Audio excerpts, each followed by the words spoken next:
नमस्कार, ये आकाशवाणी शिमला है। अब आप राजकुमारी चंदेल से प्रादेशिक समाचार सुनिए। आज के मुख्य समाचार। वित्त मंत्री निर्मला सीतारमण ने लोकसभा में पेश किया वित्त वर्ष 2025-26 का बजट। नई कर व्यवस्था में 12 लाख रुपए तक की आय पर कर का कोई प्रस्ताव नहीं। केंद्र सरकार ने प्रधानमंत्री धन धान्य कृषि योजना शुरू करने का किया ऐलान। 100 जिले होंगे शामिल। भाजपा ने कहा आत्मनिर्भर भारत के नव निर्माण को दिशा देगा बजट। कांग्रेस ने बजट को बताया निराशाजनक। और वरिष्ठ भाजपा नेता व पूर्व मंत्री किशन कपूर का लंबी बीमारी के बाद निधन। कल होगा अंतिम संस्कार। अब समाचार विस्तार से। केंद्रीय वित्त मंत्री निर्मला सीतारमण ने आज लोकसभा में वित्त वर्ष 2025-26 का केंद्रीय बजट पेश किया। केंद्रीय बजट में 1 लाख रुपए तक प्रतिमाह की औसत आय पर कोई आयकर न लगाने का ऐलान किया गया है। इससे मध्यम वर्ग के परिवारों की आय व खपत में वृद्धि होगी।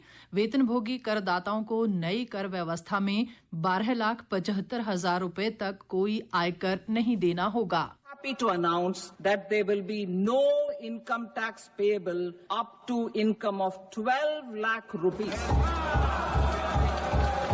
In the new tax regime, I propose to revise tax rate structures as follows. 0 to 4 lakh rupees nil, 4 to 8 lakh rupees 5%, 8 to 12 lakh rupees 10%, 12 to 16 lakh rupees 15%, 16 to 20 lakh rupees 20%, 20 to 24 lakh rupees 25%, and above 24 lakh rupees 30%. केंद्रीय budget में विकास के 4 इंजनों की पहचान की गई है। इनमें कृषि, एमएसएमई, निवेश और निर्यात शामिल हैं। बजट में राज्यों की भागीदारी के साथ प्रधानमंत्री धन धान्य कृषि योजना की घोषणा की गई है। इसके तहत 100 जिलों को शामिल किया गया है, जिससे 1 करोड़ 70 लाख किसानों को लाभ होगा। वित्त मंत्री ने ऐलान किया कि अगले 5 वर्षों में सरकारी विद्यालयों में 50,000 अटल टिंकरिंग प्रयोगशालाएं स्थापित की जाएंगी। भारत नेट परियोजना के तहत ग्रामीण क्षेत्रों में सभी सरकारी माध्यमिक विद्यालयों और प्राथमिक स्वास्थ्य केंद्रों को ब्रॉडबैंड कनेक्टिविटी प्रदान की जाएगी। बजट पेश करते हुए वित्त मंत्री ने कहा कि भारत की अर्थव्यवस्था दुनिया की सभी अन्य बढ़ती अर्थव्यवस्थाओं में सबसे तेजी से बढ़ रही है। उन्होंने कहा कि प्रस्तावित बजट में 10 प्रमुख क्षेत्रों पर ध्यान दिया गया है और बजट का उद्देश्य सभी को समावेशी विकास के रास्ते पर लेकर चलना है। वित्त मंत्री ने कहा कि ये बजट विकसित भारत की आकांक्षाओं से प्रेरित है और विकास को गति देने के लिए समर्पित है। उन्होंने कहा कि सरकार का लक्ष्य अगले 5 वर्षों में रोजगार आधारित विकास को सक्षम बनाना है। वित्त मंत्री ने कहा कि इंडिया पोस्ट को विशाल नेटवर्क के साथ ग्रामीण अर्थव्यवस्था के उत्प्रेरक के रूप में फिर से स्थापित किया जाएगा। प्रधानमंत्री नरेंद्र मोदी ने कहा है कि केंद्रीय बजट 140 करोड़ भारतीयों की आकांक्षाओं को पूरा करने के लिए सरकार की प्रतिबद्धता को दर्शाता है। उन्होंने कहा कि ये बजट भारत की विकास यात्रा में एक महत्वपूर्ण मील का पत्थर है। प्रधानमंत्री ने कहा कि ये बजट हर भारतीय के सपनों को पूरा करता है। उन्होंने बजट को सशक्त बनाने वाला बताया और कहा कि ये देश में बचत, निवेश, खपत और विकास को बढ़ावा देगा। हमने कई सेक्टर्स युवाओं के लिए खोल दिए। सामान्य नागरिक विकसित भारत के मिशन को ड्राइव करने वाला है। ये बजट एक फोर्स मल्टीप्लायर है। ये बजट सेविंग्स को बढ़ाएगा, इन्वेस्टमेंट को बढ़ाएगा, कंजम्पशन को बढ़ाएगा और ग्रोथ को भी तेजी से बढ़ाएगा। मैं वित्त मंत्री निर्मला सीतारमण जी और उनकी पूरी टीम को इस जनता जनार्दन का बजट, पीपल्स का बजट, इसके लिए बहुत बहुत बधाई देता हूं। प्रधानमंत्री ने ये भी कहा कि ये बजट कृषि क्षेत्र को सशक्त करेगा और ग्रामीण अर्थव्यवस्था को बढ़ावा देगा। मुख्यमंत्री सुखविंदर सिंह सुक्खू ने केंद्रीय बजट को अवसरवादी करार दिया है। उन्होंने कहा कि ये बजट बेरोजगारी, गरीबी और बढ़ती महंगाई जैसे देश के महत्वपूर्ण मुद्दों को संबोधित करने की दिशा में असफल रहा है। मुख्यमंत्री ने कहा कि बजट में हिमाचल प्रदेश में रेल विस्तार जैसे महत्वपूर्ण मामले का उल्लेख भी नहीं किया गया है। उन्होंने कहा कि राज्य के आर्थिक विकास के लिए रेल विस्तार आवश्यक है, लेकिन इस मामले को नजरअंदाज किया गया है। सुखविंदर सिंह सुक्खू ने कहा कि केंद्रीय बजट भारत की आवश्यकताओं के अनुसार समावेशी और सहायक वित्तीय योजना बनाने में विफल रहा है। ताज़ा समाचारों के लिए आप हमारे Facebook page all India radio news Shimla, x handle @AIR News_Shimla और YouTube channel AIR Shimla news पर लॉगिन कर सकते हैं। बाकी समाचार अंतराल के बाद।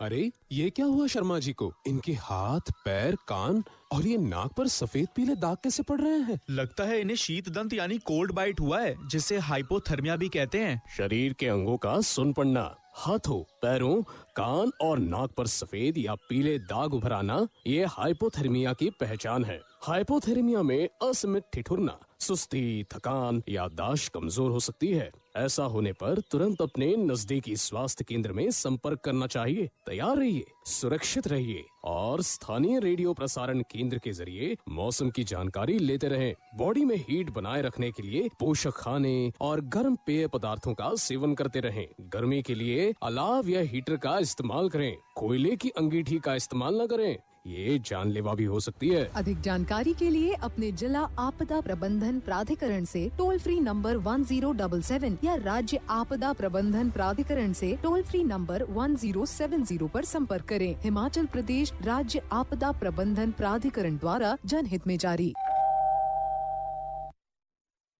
प्रादेशिक समाचार बुलेटिन में एक बार फिर आपका स्वागत है। बाकी समाचारों में भाजपा ने केंद्रीय वित्त मंत्री द्वारा आज पेश बजट की सराहना की है। पार्टी के राष्ट्रीय अध्यक्ष व केंद्रीय स्वास्थ्य मंत्री JP नड्डा ने अपनी प्रतिक्रिया में कहा कि ये बजट सर्व जनहिताय और सर्व जन सुखाय के साथ ही विकसित भारत निर्माण के संकल्प की प्रतिबद्धता का प्रतीक है। नड्डा ने कहा कि ये आम बजट सशक्त, समृद्ध और आत्मनिर्भर भारत के नव निर्माण को दिशा प्रदान करेगा।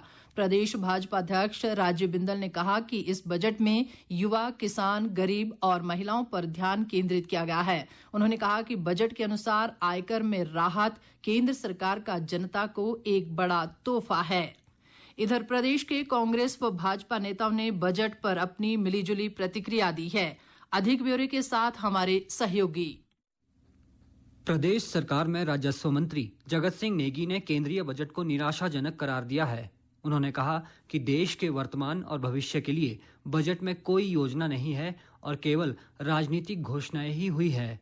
इस बजट में भविष्य को लेकर या वर्तमान को लेकर कोई विशेष जो है योजनाएं नहीं है। इस बजट में ना तो गरीबी रेखा से नीचे रहने वाले लोगों के उन्मूलन के लिए कोई स्कीम है, ना जो हमारे बेरोजगार हैं उनके लिए कोई स्कीम है, ना ही कोई हमारे जो खासकर हमारे किसान और बागवान है, ये तीनों वर्ग के लोगों को बड़ा निराश इस बजट ने किया है। विपक्ष के नेता जयराम ठाकुर ने कहा कि केंद्रीय बजट आम आदमी की आकांक्षाओं और विकसित भारत के लक्ष्य का रोड मैप है। मैं प्रधानमंत्री जी का आभार व्यक्त करता हूं कि आज के बजट प्रस्तुत होने के पश्चात जो मध्यम वर्ग को सबसे बड़ी जो राहत मिली है उसके लिए मैं इस बजट का अभिनंदन करता हूं। और ये बजट संतुलित बजट है, पूरे देश के हर वर्ग के लिए है। केंद्रीय बजट में सभी प्रदेश के सारे जो आयाम को अध्ययन करने के पश्चात जो है वो बजट प्रिपेयर किया जाता है। किस राज्य की क्या आवश्यकता है उन सारी चीजों का ध्यान रखा जाता है। और अभी जो इस बजट के अंतर्गत बहुत सारी चीजें हैं जिसमें हिमाचल प्रदेश को बहुत कुछ मिलने वाला है। वहीं प्रदेश कांग्रेस अध्यक्ष प्रतिभा सिंह ने बजट को अपेक्षाओं के विपरीत बताया। उन्होंने कहा कि ये बजट राजनीतिक लाभ के मकसद से पेश किया गया है। इस बजट को देखते हुए सभी लोगों को बहुत निराशा हुई है। ये एक तरह से बंदर बांट की गई है। बिहार को बड़ा भारी महत्व दिया गया है क्योंकि केंद्र सरकार भी ये देख रही है कि अगले चुनाव बिहार में होने जा रहे हैं, इसलिए उन बिहार के लोगों को खुश करने के लिए उन्होंने सारा फोकस अपना बिहार पे रखा। जहाँ तक हिमाचल प्रदेश की बात है, मुझे बहुत निराशा हुई। हमें भी आशा थी कि हमने बार बार ये बात केंद्र सरकार से उठाई कि इतना डिजास्टर होने पर केंद्र से हमें कोई राहत नहीं मिली, तो हमें लगा कि कुछ ना कुछ वो बजट में इसका प्रावधान करेंगे। किसानों को भी कोई राहत नहीं इसमें मिली है।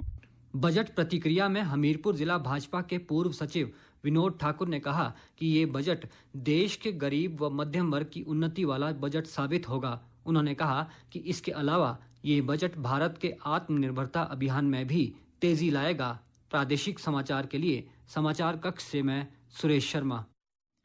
भाजपा के वरिष्ठ नेता व पूर्व मंत्री किशन कपूर का आज सुबह निधन हो गया। वे 73 वर्ष के थे और पिछले काफी समय से बीमार चल रहे थे। उन्होंने पीजीआई चंडीगढ़ में अंतिम सांस ली और उनका धर्मशाला स्थित उनके पैतृक गांव में कल अंतिम संस्कार किया जाएगा। राज्यपाल शिव प्रताप शुक्ल सहित भाजपा व कांग्रेस नेताओं ने उनके निधन पर दुख व्यक्त किया है। राज्यपाल ने कहा कि किशन कपूर जनसमर्थित नेता थे और उन्होंने प्रदेश के लोगों के कल्याण व प्रगति में उल्लेखनीय योगदान दिया है। भाजपा के राष्ट्रीय अध्यक्ष व केंद्रीय मंत्री जगत प्रकाश नड्डा, प्रदेश भाजपा प्रभारी श्रीकांत शर्मा, प्रदेश अध्यक्ष राजीव बिंदल, विपक्ष के नेता व पूर्व मुख्यमंत्री जयराम ठाकुर सहित पार्टी के अन्य नेताओं ने किशन कपूर के निधन पर गहरा दुख व्यक्त किया है। इस बीच मुख्यमंत्री सुखविंदर सिंह सुक्खू और उप मुख्यमंत्री मुकेश अग्निहोत्री ने भी किशन कपूर के निधन पर गहरा दुख व्यक्त किया है। अंत में मुख्य समाचार एक बार फिर।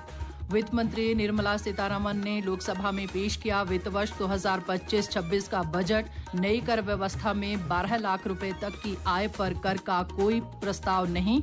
केंद्र सरकार ने प्रधानमंत्री धन धान्य कृषि योजना शुरू करने का किया ऐलान। 100 जिले होंगे शामिल। भाजपा ने कहा आत्मनिर्भर भारत के नव निर्माण को दिशा देगा बजट। कांग्रेस ने बजट को बताया निराशाजनक। और वरिष्ठ भाजपा नेता व पूर्व मंत्री किशन कपूर का लंबी बीमारी के बाद निधन, कल होगा अंतिम संस्कार। इसके साथ ही ये समाचार बुलेटिन समाप्त हुआ। नमस्कार।